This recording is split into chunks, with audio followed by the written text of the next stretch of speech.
안녕하세요. 여러분의 이야기 친구 정유생입니다. 먼저 새해 복 많이 받으시기를 바랍니다. 오늘은 조선시대 거인에 대한 이야기를 해보려고 합니다. 본 이야기는 어우야담이 실려있는 거인 이야기를 각색한 것입니다. 그럼 바로 시작합니다. 인조 반정이 일어나기 전 함경도의 한 어촌에는 우애 좋은 삼형제가 살았다. 그들은 비록 가진 것은 없지만 아버지가 물려주신 작은 고기잡이 배로 그럭저럭 먹고 살았다. 어느 여름날 어부 삼형제는 고기잡이에 나섰다. 다만 그날은 연안이 아니고 먼 바다로 나갔다. 하늘을 보던 둘째가 말했다. 형님, 구름이 심상치 않소. 이만 돌아갑시다. 그렇구나. 어쩐지 조짐이 좋지 않다. 오늘은 이만 돌아가자꾸나. 막내가 걱정스러운 말투로 말했다. 형님, 지금 돌아가면 먹을 것도 없습니다. 뭐 별일 있겠습니까? 일단 여기서 그물 한번 칩시다.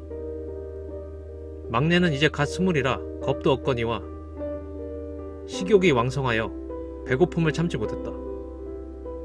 첫째는 막내 얼굴을 보며 잠시 고민했지만 역시 돌아가는 것이 좋겠다고 생각했다.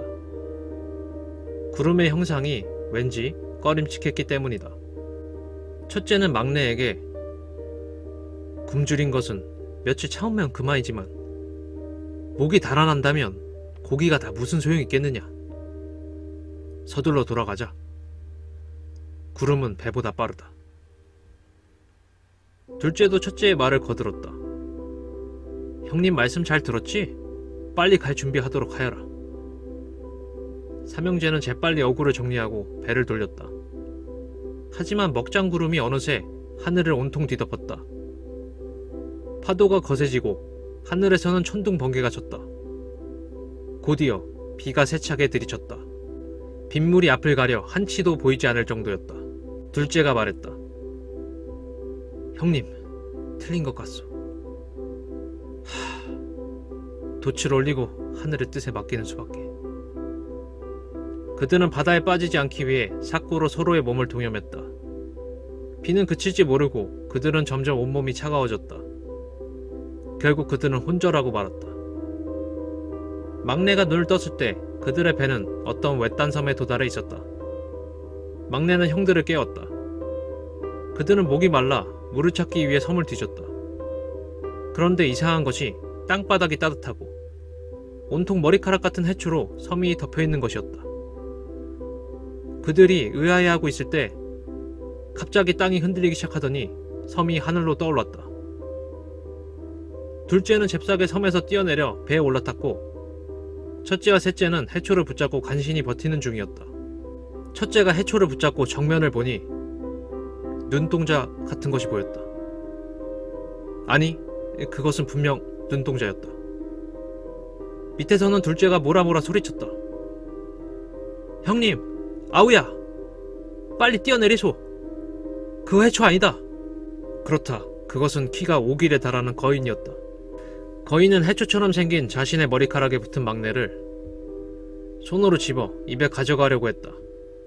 그것을 본 첫째가 거인의 손으로 뛰어내려 옷 안쪽에 넣어놓았던 낚싯바늘로 거인의 손을 마구 핥히었다. 그러자 거인은 따끔해하면서 손을 폈고 셋째는 바다에 그대로 빠졌다. 그것을 본 둘째가 서둘러 셋째를 건지러 가기 위해 노를 저었다.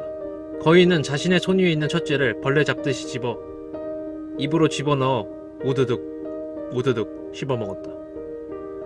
둘째와 셋째가 애타게 형을 불렀으나 첫째는 이미 이 세상 사람이 아니었다. 막내가 망연자실하고 있을 때 둘째는 막내를 다그쳤다. 형님이 살려주신 목숨을 그냥 버릴 테냐? 둘째의 호통에 막내는 정신을 차리고 둘째와 함께 열심히 노를 저어 도망갔다. 그러나 그들은 거인의 소나기에서 벗어날 수 없었다. 어느샌가 거인의 손이 하늘을 가렸다. 막내는 오들오들 떨며 눈을 감아버렸고 둘째는 막내를 지키기 위해 배에 있던 도끼를 들었다. 둘째는 막내를 잡아채려는 거인의 손에 도끼를 내려쳤으나 거인의 손에 작은 생채기가 났을 뿐이었다. 거인은 손의 방향을 바꿔 둘째를 확 낚아챘다. 둘째는 막내야, 너만이라도 살아야 한다.